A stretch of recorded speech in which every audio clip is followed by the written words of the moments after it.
la bienvenida al analista político Giuseppe Cabrera. Giuseppe, muchísimas gracias nuevamente por acompañarnos. Hoy hablaremos de la ejecución presupuestaria de este primer semestre de 2026 del municipio de Ambato. Bueno, al cierre del 2025 se había ejecutado el 63.95% de este presupuesto. ¿Cómo va entonces la ejecución del presupuesto en el primer semestre de 2026? Bienvenido. ¿Cómo estás, Pato? Un saludo para todos quienes nos escuchan.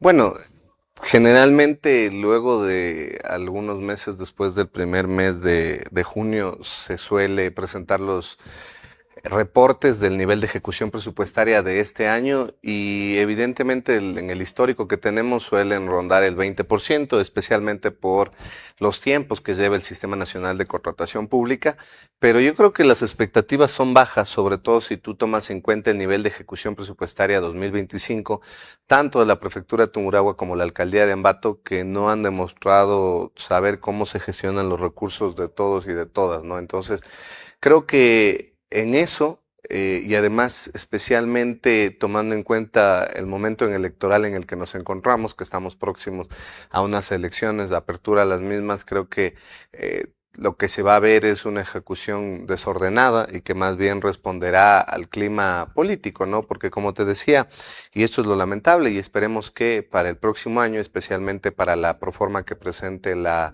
alcaldesa actual, porque tendrá que ser evidentemente luego prorrogada por quien asuma, sea ella misma o quien se elija para la próxima administración, esperemos que si es en el caso de ella misma o quien sea que asuma, puedan superar por lo menos los niveles que tenemos inmediatamente para comparar, que son los del 2025 y que evidentemente son preocupantes porque los recursos se están desperdiciando básicamente.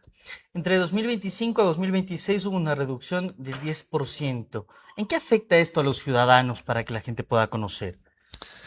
Mira, el presupuesto básicamente significa lo que nosotros tenemos acceso, ¿no? Es la obra pública y es la provisión de servicios. Y esa provisión de servicios puede darse a través del gasto corriente, que es decir, el pago de las personas que brindan esos servicios, como una atención psicológica o como los servicios de atención que brinda el Consejo de Protección de Derechos, pero también a través de la obra pública, que es lo que la gente ve inmediatamente en el puente, en la calle, en la acera que está pavimentada, ¿no es cierto? Pero ahí realmente lo preocupante es que también si tú disminuyes el presupuesto y si es que no lo ejecutas, significa que esos rubros que vienen de fuentes de asignación del Estado, que principalmente son dos en el caso de Ambato y Tungurahua, el impuesto a la renta y el impuesto al valor agregado, dejan de ser calculados para la asignación del próximo año, porque lo que antes eran las empleadas, hoy el ente rector de la Planificación Nacional adscrito a la presidencia, simplemente si tú ves que a subejecutado ya no te asigna los mismos recursos para el próximo año, y eso significa menos recursos para Ambato, menos recursos para Tungurahua, y evidentemente es preocupante, sobre todo si tomamos en cuenta los niveles de ejecución presupuestaria que han tenido ciudades con más presupuesto y más grandes que Ambato, porque también ahí puede haber la excusa de decir es que la alcaldía es muy grande. Cuando tú tienes a la alcaldía de Guayaquil o a la alcaldía de Quito, que han ejecutado 20 o 30 puntos porcentuales más que lo que ha hecho Ambato en el año 2025, por ejemplo. Precisamente tú decías, ¿no? El nivel de ejecución presupuestaria de Ambato, toda esta parte acá que tenemos en la parte gris, es todo lo que no se ha ejecutado. Es decir, más de un tercio del pastel son recursos que nunca llegarán y que nunca llegaron a los ambateños ni a las ambateñas, ¿no? Entonces, el nivel de ejecución es de apenas de 63.95%, y digo apenas porque la alcaldía de Ambato y la alcaldía de Quito, perdón, logró ejecutar 20 puntos más. El 83% se ejecutó del presupuesto en el año 2025. La de Guayaquil logró ejecutar el 93%, es decir, 30 puntos más que lo que nosotros estamos ejecutando. Significan menos obras, menos servicios y evidentemente menos recursos que van a ser asignados el año que viene. ¿Esta falta de ejecución es una cuestión de voluntad política o hay trabas burocráticas de por medio? Mira, yo creo que si las trabas burocráticas quiere ser lo que se ponga como excusa, es porque no conocen cómo funciona, por ejemplo, el municipio de Quito, que está organizado por administraciones zonales. Es decir, hay mucha burocracia más grande, porque los recursos se asignan según estas administraciones zonales, y estas administraciones zonales tienen a su responsabilidad directa la ejecución de cierto porcentaje del presupuesto de la alcaldía de Quito, por ejemplo. Y aún así logran hacerlo mucho mejor que nuestro caso, 20 puntos más, ¿no es cierto?, que nosotros. No se diga Guayaquil también, que además Guayaquil vive en una crisis institucional actual con la detención del alcalde Álvarez, pero antes que venía ya con los conflictos con el gobierno central, y aún así lograba ejecutar el 93% de presupuesto. Así que la burocracia no puede ser una excusa, ¿no? Aquí lo que tenemos es una incapacidad de quienes están al frente de las direcciones de planificación, de las direcciones financieras, de la alcaldía y de la prefectura, que han sido incapaces de ejecutar el presupuesto, porque el caso de la prefectura es el mismo, ¿no? O sea, es decir, apenas tienen un nivel de ejecución del 65.95% y un presupuesto del 34% que no se ejecuta. Y claro, la gente luego se dice, ¿por qué no hay obras? No hay obras no porque la plata falte, sino que no saben cómo gastarla, y creo que esa es una regla de economía básica. Pero además, mira lo mal que ejecutan los presupuestos, ¿no? Hay varios rubros que componen el presupuesto de una administración, pero los dos más grandes o las partidas más grandes que permiten entender la ejecución del presupuesto es el gasto corriente y el gasto de inversión, ¿no es cierto? El gasto corriente sirve para el pago de sueldos y salarios de los funcionarios de la administración y el pago de servicios básicos de agua, luz, de las instalaciones que estos tienen, ¿no? Y el gasto de inversión es lo que va a obra pública, lo que va a consultoría y lo que va a estudios previos y básicamente eso, ¿no? Entonces, en el gasto corriente, en el año 2024, porque en el año 2025 eso es lo más difícil, ¿no? Encontrar recursos, encontrar la transparencia sobre las asignaciones es bien complicado. En las páginas del municipio de Ambato, en la ejecución presupuestaria del año 2025, solo se encuentran las actas de aprobación de la proforma presupuestaria presentada. Pero hasta ahí, no tenemos todavía el desglose en la página, o por lo menos yo todavía no he podido encontrarlo. A lo mejor el director de planificación puede venir y puede decirnos dónde se encuentra, porque de fácil acceso no es. Y en ese histórico de todo el presupuesto 2025, solo termina, entre los varios ítems que están cargados, termina en el presupuesto presentado, pero no en el nivel ejecutado. Así que no puedo saber y no puedo tomar ese presupuesto, y voy a tomar el inmediato anterior, que sí está, el informe de liquidación del año 2024. Y en el del 2024, en el gasto corriente, tenemos que se ejecutó el 82%. Es decir, en el pago de sueldos y salarios. Lo de que no depende de ellos, ¿no? Porque simplemente se les ingresa en nómina y se les paga mensualmente. Eso han logrado ejecutar. Pero en el gasto de inversión, que es la obra pública, apenas lograron ejecutar el 52.34%. Es decir, la mitad de lo que tenían planificado ejecutar en obras de salarios. ¿Cómo te parece a ti? El 50% de lo que tenía que llegar a nosotros en términos de obras se pudo ejecutar. Y ese 50%, ese 52.34%, es incluido estudios y consultorías. Que mira que estudios y consultorías, con la nueva fórmula del 70-30 que está por entrar en vigencia, con las reformas al Código Orgánico de Ordenamiento Territorial y Planificación de la Administración, con el COTAP, todo eso ya no entraría al presupuesto de inversión, con esta nueva regla del 70-30, ¿no es cierto? Porque 70-30 significa que el 70% tiene que ser gasto de inversión y el 30% gasto corriente. Hoy, la administración en el año 2024 gastó 38 millones en gasto corriente, 38.861.000, y en gasto de inversión 36.166.000. Es decir, gastó más en gasto corriente que en gasto de inversión. ¿Cómo va a aplicar el 70-30? Si todo su nivel de ejecución presupuestaria depende del gasto corriente. ¿Y dijo algo al gobierno? ¿Se quejó de que el gasto del 70-30 iba a ser inejecutable en razón de su propia experiencia como administración? No dijo nada, ¿no es cierto? Convenientemente. ¿Por qué? Bueno, todos sabemos por qué. Porque evidentemente en una ciudad que tiene una alta aceptación hacia el proyecto político de gobierno y hacia ADN, parece que la mayoría de nuestros políticos por no decir todos, ¿no? Todos nuestros políticos parecen que no les gusta mojarse el poncho y prefieren no decir nada en contra del gobierno, no decir ni siquiera hacer una mención al gobierno, ni siquiera plantear una idea contraria, porque la cuestión tampoco es que sean opositores por opositores. Pero esta reforma del 70-30 va a ser imposible la ejecución presupuestaria para la administración, que ya venía con problemas para la ejecución. Y como te he dicho, en el año 2024, me apena no poder decir el 2025, no por culpa mía, sino porque la administración no transparenta sus cifras, pero en el año 2024, es decir, en la administración de Diana Caiza, ese presupuesto estaba siendo gastado más en gasto corriente, lo que se va a reducir en más del 50%, 38 millones frente a 36% en gasto de inversión de lo que se gastaba en eso. Entonces, evidentemente, esa regla del 70-30 va a tener graves problemas por parte de la administración para ser cumplida el año que viene, en caso de reelección de la alcaldesa Caiza, que ha ganado las primarias de Pachacutic, o en el caso de que venga el que venga, ¿no? Va a tener problemas y vamos a ver también cómo va a llevar el nivel de ejecución presupuestaria frente a estas nuevas reglas del COTAD. Muy bien, ahora en cuanto a la actualidad del gobierno, que es quien emite o da este tipo de rubros a cada uno de los municipios, ¿se estuvo en algún momento con retrasos dentro de estos rubros, de la entrega de estos rubros? ¿En la actualidad se encuentran ya subsanado este problema del retraso de la entrega del financiamiento a cada uno de los GATS? Mira, yo te puedo decir directamente del caso del gobierno provincial, porque en un espacio que también tengo en una radio local, el prefecto le pregunté directamente si tenía deudas la administración, el gobierno, y claramente dijo que pese a esos pagos estaban ya a punto de ser subsanados, que todo estaba muy bien, que una grandísima relación con el gobierno.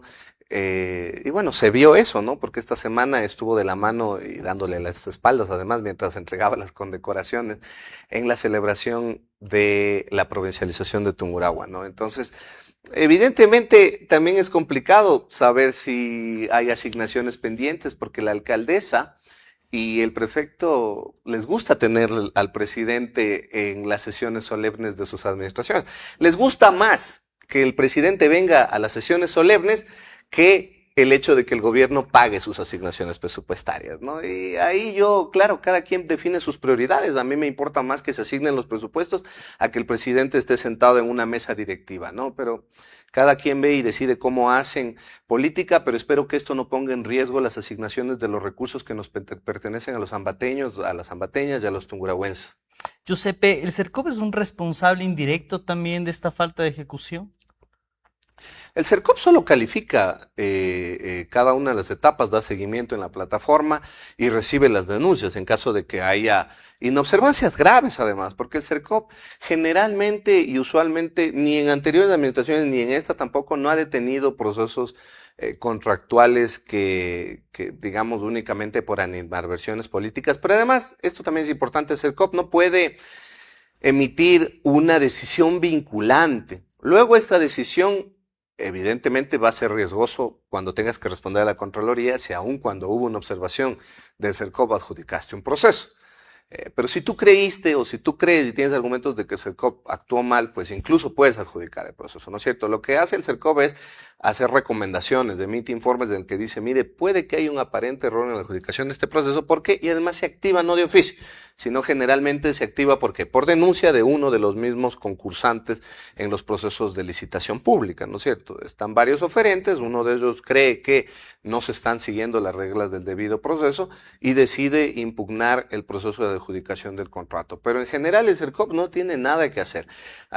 Es cierto que hubo una reforma el año pasado que además complicó un poco la ejecución a nivel presupuestario porque se aprobó la Ley de Integridad Pública que cambió la Ley Orgánica del Sistema Nacional de Contratación Pública, se cambiaron las reglas especialmente en términos, pero en régimen de especial, ¿no? Porque en temas como licitación y demás, no. Pero mira, los procesos y esto lo dijo ya los entes de consulta, como la misma Procuraduría General del Estado, los procesos que ya habían sido iniciados con el reglamento y la ley anterior tenían que ser concluidos y tenían que ser adjudicados con la ley y el reglamento anterior. Entonces no es excusa decir que hubo una nueva ley porque ya tenían que haberse lanzado, ¿no?, los procesos para cuando la ley entró en vigencia y reglamento. Pero aún así luego esta misma ley fue declarada inconstitucional por la Corte Constitucional y hay que decir, esto complicó la ejecución del nivel presupuestario. Pero aún así, mira, con esa serie de complicaciones, Quito y Guayaquil lograron ejecutar unos presupuestos mucho más altos. Es decir, tener como nivel de ejecución presupuestaria el 60%, que no llegue ni al 70%, es lamentable. Habla de un nivel de ejecución presupuestaria deficiente. El presupuesto se está ejecutando mal. Y la pregunta es, ¿qué van a hacer la alcaldesa? ¿Qué va a hacer el prefecto todavía en funciones? ¿Van a mantener a su director o directora de planificación? Que ya la verdad ni les conozco, ¿no? Y que espero que lo bueno de este programa es que ha logrado convocar a quienes a veces se rehúsan a dar respuestas, ¿no? Ya vinieron los de las cooperativas, ya vino el alcalde de Mocha, ojalá que ahora vengan los directores de planificación y le respondan no a mí, sino a la gente y le digan por qué está tan mal ejecutado el presupuesto, incluso si ellos no eran los directores, porque yo no sé quiénes eran los directores, si eran los actuales, porque también como en la alcaldía se ha cambiado más de 60 directores, eso sí detiene el nivel de ejecución presupuestaria, más que el CERCOP. Porque se detiene la planificación de una administración, se detiene la planificación de una dirección que ya tenía un presupuesto diseñado para ser ejecutado el resto del año, ¿no? Y esperemos además que ellos, en los rubros que se puedan entregar, también nos permitan evidenciar cuánto es obra pública y cuánto de ese presupuesto que se termina ejecutando también no terminan siendo solo asignaciones directas, por ejemplo, de abono, de maquinaria, de bonos y no en obra pública, que creo que es evidentemente lo que más le interesa a la ciudadanía ver y que a largo plazo es lo que va a cambiar la vida que tienen, va a mejorarla, va a darle un estatus de mayor bienestar, pero además va a solucionar los problemas graves que sigue teniendo la ciudad y que sigue teniendo la provincia. Esta falta de ejecución, ¿qué proyectos o sectores ha terminado sacrificando en la ciudad? Mire, en el caso de la alcaldía es evidente que la obra pública, ¿no? Eh, el año pasado se terminaron adjudicando muchos más procesos de consultoría. En apenas 2 años de administración de la alcaldesa se adjudicaron el doble de procesos de consultoría que los que se hicieron en los 4 años de administración de Javier Altamirano. Y la pregunta es, ¿qué va a pasar con toda esa consultoría? ¿Quién la va a ejecutar? Porque una consultoría que no se ejecuta es básicamente dinero botado, no es dinero gastado. La consultoría, y además espero que también esos procesos de consultoría estén bien justificados, porque si la administración no sabe nada y por todo consulta, entonces ¿para qué tiene directores? ¿Para qué tiene personal que ha entrado también, que se desvinculó de las administraciones anteriores? El gran proceso de desvinculación que inició Javier Altamirano de todo aquel que haya entrado con Amoroso y luego lo propio hizo Diana Caiza con la gente que haya estado con Altamirano, es decir, administraciones funcionales que se usan incluso muchas veces de forma clientelar para cumplir favores y no para el personal que debería estar ahí. Es decir, ¿desde hace cuánto no se hace un proceso de concursos de méritos y oposición que permitan tener a la gente correcta en estos puestos, especialmente que no se mueven, ¿no? Y que son quienes permiten la administración, que son los técnicos, que son los analistas, que son los especialistas? Y que estoy seguro que si hubiera analistas y especialistas capacitados y preparados en la administración, pues no harían tanta consultoría, ¿no? Porque imagínate también, es un desangre por dos vías. Adjudico una consultoría que a lo mejor nunca se ejecute, pero además estoy pagando un salario por algo que pudo haber hecho un servidor, ¿no es cierto? Entonces tenemos un desangre doble de recursos en ese sentido. Y ahora apresuradamente vemos que la ciudad se empieza a desarmar, igual que un bloque de Legos, ¿no? Para empezar a ir bachando las calles, y es lo que tuve que vivir para venir acá, precisamente unas calles bloqueadas que generan más congestión, que generan más tráfico, y que a puertas de una elección, yo no sé quién le asesora a la alcaldesa para decirle que generar caos de movilidad es lo que le va a dar mayor aceptación popular en este momento. Yo creo que este tipo de procesos, por ejemplo, de reasfaltado, que generan incomodidad, deberían hacerse al comienzo de cualquier administración. No sé, a mí me parece una cuestión hasta de simple lógica para evitar esta serie de incomodidades a puertas de una elección. Entonces, eso es lo que dejamos de recibir. Dejamos de recibir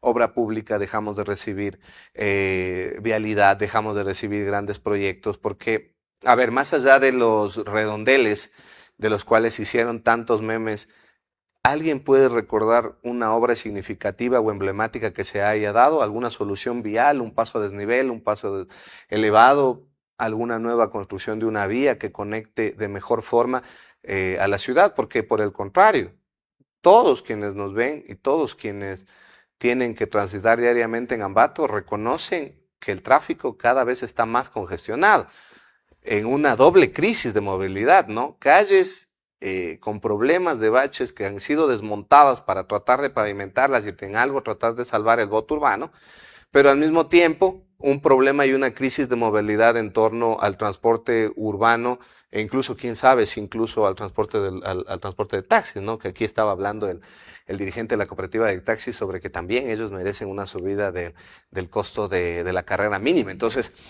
el problema de movilidad que se está cocinando para la administración que viene es grave y yo creo que ahí es donde tiene que usarse los recursos que la administración tiene, porque hay que dejar de creer que Ambato es una ciudad pequeña. Ambato es una ciudad intermedia y como ciudad intermedia se va a seguir enfrentando a más y más y más problemas.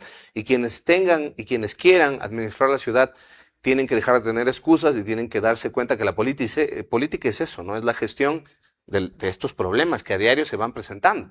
Correcto. Dentro de los comentarios también que la gente emite en cuanto al análisis que tú haces, Carlos Mauricio Larrea dice: el pago que realiza el gobierno lo están haciendo en bonos. Eso también perjudica a los GATS. Mientras que Charito Barrio Nuevo dice: pero sería de que cumpla la señora alcaldesa con las obras que se están ejecutando en el barrio Ficoa San Bartolo. Salió ella misma a inspeccionar y solo por una vecina que se aferra a no dar paso afecta a todo un barrio que está ubicado a 10 minutos máximo del centro. Por favor, señora alcaldesa, tome en cuenta este barrio y de paso a la ejecución del pasaje Flor de Jade. Muy bien, nos llegan algunos comentarios también, ¿no? De parte de la ciudadanía que son importantes de escuchar. Giuseppe, te queremos agradecer muchísimo hoy por acompañarnos.